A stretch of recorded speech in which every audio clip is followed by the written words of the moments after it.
Hi, welcome back to the SSB. तो आज हम पढ़ाई करेंगे किस बात में, देखेंगे हम एक टॉपिक को देखेंगे कि जो डॉक्टर अंबेडकर का था रेजिग्नेशन लेटर, वो रिकॉर्ड से क्या हो गया, मिस हो गया। तो ये वाला जो आर्टिकल है ये बहुत सारे न्यूज़ लेटर में छपा है, जैसे कि हमारे पास में द हिंदू में भी छपा है और किस में छपा है, और ये छपा है सिविल से डेली में भी। ठीक है, तो जानते हैं इस टॉपिक के बारे में।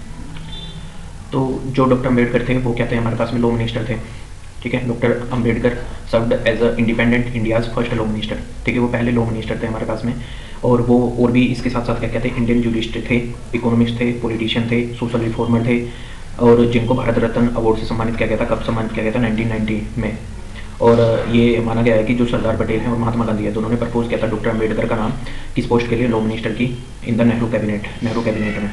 ठीक है, why was he selected for the post, क्यों सिलेक्ट किए गए थे वो उस पोस्ट के लिए, लॉ मिनिस्टर की पोस्ट के लिए।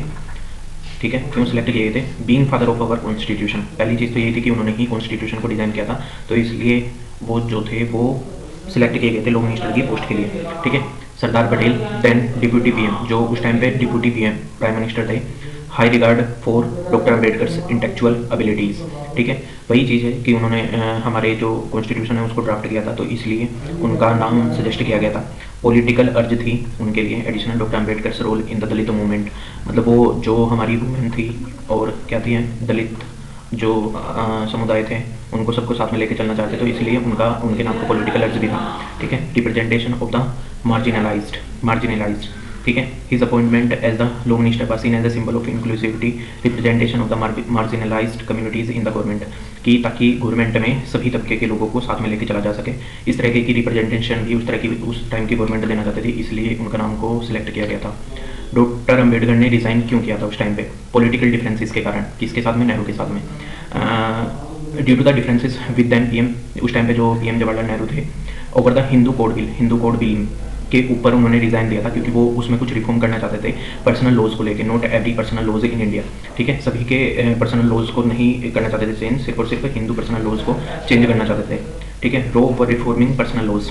ठीक है, वो चाहते थे कि जो हिंदू पर्सनल लॉज है रिलेटेड टू किसके, मैरिज के, डिवोर्स के और इनहेरिटेंस के, ठीक है, उनमें थोड़ा चेंज करना चाहते थे। बट और उसी के साथ में वो क्या चाहते थे कि वुमेन्स को राइट और मिले।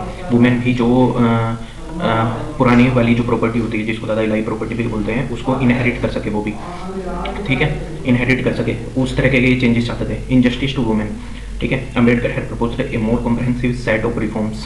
ठीक है, that would have given women greater rights. उन्होंने ऐसा प्रपोजल दिया था कि जो वुमेन को ग्रेटर राइट्स दे देता, ठीक है, और प्रॉपर्टी की ओनरशिप भी दे देता, इनहेरिटेंस भी दे देता। हिज प्रपोजल पर met with the resistance from the Nehru. उनके जो प्रपोजल है वो नेहरू सर से उनको रेजिस्टेंस मिला था, और उस टाइम के जो अदर मेंबर्स थे ऑफ द गवर्नमेंट उनसे भी। ठीक है, तो इसलिए उन्होंने क्या करता था, रिजाइन कर दिया था। ठीक है, efforts to locate his resignation letter. अब क्या हुआ कि उनका जो रेजिग्नेशन लेटर है वो क्या हो गया, लोस्ट नहीं बोलेंगे उसको, हम बोलेंगे मिसिंग हो गया वो। ठीक है, मिसिंग हो गया। The letter was not found, मिला नहीं है। कहाँ पे नहीं मिला? नेशनल आर्कीव्स ऑफ इंडिया में, in the ministry of home affairs, जो हमारी MHA है उसमें नहीं मिला है ढूंढने पर। The Maharashtra government has also been unable to locate the letter in its archives, जो महाराष्ट्र गवर्नमेंट की आर्काइव है उसमें भी नहीं मिला है।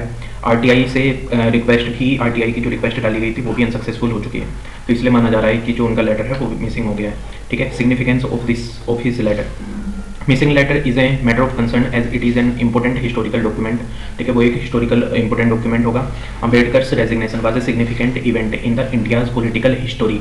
ठीक है, जो इंडिया की पॉलिटिकल हिस्ट्री रही है उसमें एक सिग्निफिकेंट चेंज को दिखाता है, एक इवेंट को बताता है। Reason behind it are still relevant today. ठीक है, और जिसका जो रीज़न है वो अब तक भी रिलेवेंट माना जाता है। The letter could set lights on the differences between the visionary doctor Ambedkar and then mainstream politician.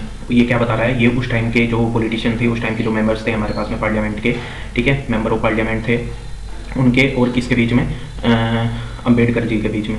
ठीक है, अम्बेडकर सर के बीच में डिफरेंसेस को बता रहा है, उनकी जो पॉलिटिकल डिफरेंसेस थे उनको बता रहा है। ठीक है।